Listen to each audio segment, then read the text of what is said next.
Bismillahirrahmanirrahim. Assalamualaikum warahmatullahi wabarakatuh. Nama Sofa Husna Nikmah, NIM 201200400, kelas PAIM, mata kuliah hadis pendidikan. Untuk hafalan hadis setelah UTS, yaitu yang pertama tentang media pendidikan Islam perspektif hadis. Bunyi hadis, an Anas radhiyallahu anhu anin nabiyyi sallallahu alaihi wasallam qala man ala jariyataini hatta tablugha jaa yaumal qiyamati ana wa huwa kahataini wa dhamma asabi'ahu, rawahu Muslim. Artinya, dari Anas radhiyallahu anhu, dari Nabi sallallahu alaihi wasallam bersabda, barang siapa memelihara dua anak perempuan sampai balik, maka pada hari kiamat dia datang bersamaku. Kemudian beliau menggenggamkan jemarinya. Hadis riwayat Muslim. Penjelasan hadis. Dalam hadis di atas terkandung salah satu media pendidikan Islam yang diajarkan oleh Rasulullah. Rasulullah SAW menggunakan media pendidikan yang variatif dan komunikatif yang juga sesuai dengan keadaan pada masa itu. Sesuai hadis di atas, Nabi menggunakan media pendidikan dengan anggota tubuhnya, yaitu jari jemarinya, yang digenggamkan dengan maksud menjelaskan kedekatan Nabi Muhammad dengan seseorang yang dimaksud dalam hadis tersebut. Dengan media menggenggamkan jemari tangannya akan lebih memudahkan pemahaman orang lain atau para sahabat dalam menerima hadis tersebut. Materi yang kedua yaitu pendidik perspektif hadis. Bunyi hadis, an Abi Hurairah yaqulu sami'tu Rasulullah sallallahu alaihi wasallam yaqulu ala inna dunya mal'unatun mal'unun ma fiha illa dzikrillahi wa ma wal'ahu wa aliman aw muta'alliman, rawahu at-Tirmidzi. Artinya, Abu Hurairah meriwayatkan bahwa dia mendengar Rasulullah sallallahu alaihi wasallam bersabda, ketahuilah bahwa sesungguhnya dunia dan segala isinya terkutuk kecuali zikir kepada Allah dan apa yang terlibat dengannya, orang yang tahu atau guru atau orang yang belajar.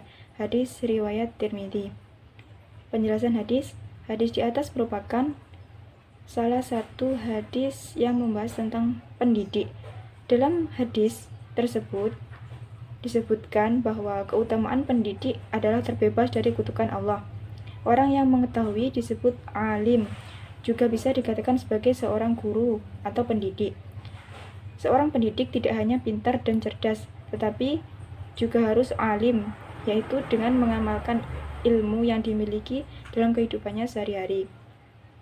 Untuk materi yang ketiga, yaitu tentang peserta didik perspektif hadis. Bunyi hadis, akhbarona Mu'alli bin Asadin hadatana Salamun huwa ba'nu Abi Muti'i qala sami'tu Abul Hazazi yuhadithu anid dohaki qala Abdullah bin Mas'ud uqdu aliman aw muta'alliman wala khayra fiha siwahuma, rawahu ad-Darimi. Artinya, telah mengabarkan kepada kami Al-Mu'alli bin Asad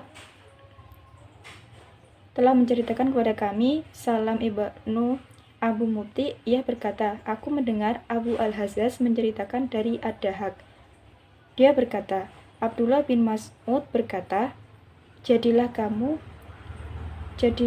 pada waktu pagi seorang alim, yaitu pengajar ilmu, atau terpelajar, yaitu berburu ilmu, dan tidak ada kebaikan selain keduanya. Hadis riwayat Ad-Darimi. Penjelasan hadis. Hadis di atas menyebutkan agar menjadi pengajar atau terpelajar. Terpelajar maksudnya orang yang mencari ilmu. Dalam konteks pendidikan, orang yang mencari ilmu disebut murid atau peserta didik. Menjadi pengajar dan terpelajar merupakan suatu kebaikan. Materi yang keempat yaitu tentang lingkungan pendidikan perspektif hadis. Bunyi hadis, haditsu Abi Hurairah anan Nabiyyu sallallahu alaihi wasallam qala ar-rajulu ala dini khalilihi falyandur ahadakum man yukhalilu, Rawahu Abu Dawud wa Tirmidzi bi isnad sahih.